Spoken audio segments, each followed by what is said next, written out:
באנרכיה שלטונית, בהשתמטות ביזיונית, בהפקרת חטופים, בהפקרה של 2 מיליון אזרחים לפשע משתולל, ובשליחת לוחמים מותשים לחרף את נפשם על מזבח מלחמה פוליטית, בזמן שהם מנסים לרקום קומבינות פוליטיות.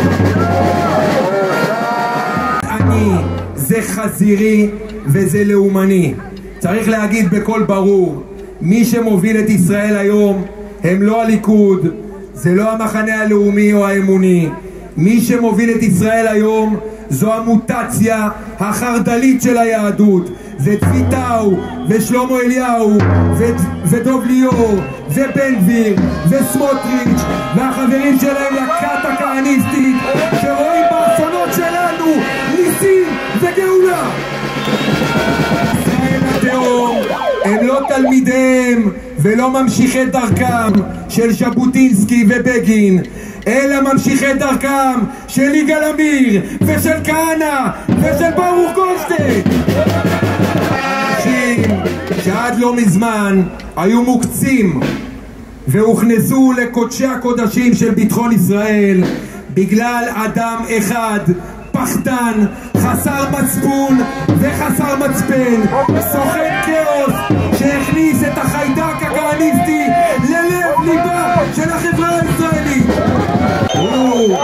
הוא ידע ושמע כבר לפני 30 שנה שחרצו את דינו של רבין והסתובבו ברחובות עם ארונות גבורה ועם חבלי תלייה. הוא ידע והתעלם והוביל אז לתחילת ההפיכה פה עם 3 יריות בגב בכיכר, והוא שגם היום מבין טוב מאוד מה הנזק העצום שהחיידק הכהניסטי גורם לישראל בכל החזיתות, ובכל זאת ממשיך ללבות את האש.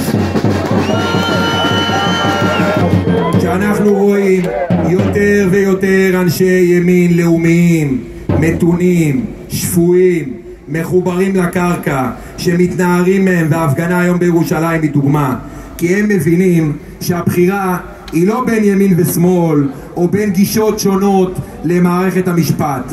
הבחירה היא בין כהניזם לציונות. אני אומר לכם בידיעה, גם בכירים בקואליציה מבינים שהממשלה הזו היא ממשלה אנטי ציונית, וכל יום שהיא עדיין כאן הוא אסון. הם פשוט פחדנים וחלשים מדי מכדי לעשות מעשה. אבל ברגע שמבינים את התמונה הגדולה ומבינים שזה המאבק ואלו החלופות, אז צריך להיות ברור גם למיליוני הליברלים שיושבים עדיין בבית ומקווים שיהיה בסדר. אין יהיה בסדר, צריך להיאבק. המלחמה הזו לא תוכרע בזבנג וגמרנו, אלא היא תוכרע בכיכרות וברחובות ובבתי הספר ובתנועות הנוער וברשתות החברתיות ובכנסת וברשויות המקומיות. זה יהיה מאבק ארוך, הוא יהיה לעיתים מתיש, אבל אנחנו ננצח בסופו. אנחנו ננצח כי הדרך שלנו עדיפה, שפויה, בטוחה יותר. אנחנו ננצח כי החלופה שלהם היא לא אמיתית. הם שומעים קולות של איזה פנטזיה משיחית שתוביל אותנו להיות מדינת עולם שלישי. אבל אני אספר לכם סוד, ישראל לא יכולה להיות מדינת עולם שלישי. ישראל יכולה להיות או דמוקרטיה משגשגת, או שאנחנו פשוט לא נהיה, ואנחנו לא ניתן לזה לקרות.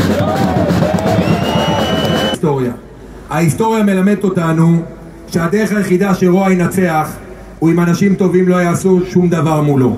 אז אני קורא למי שנמצאים בבית, קומו, תעשו מעשה.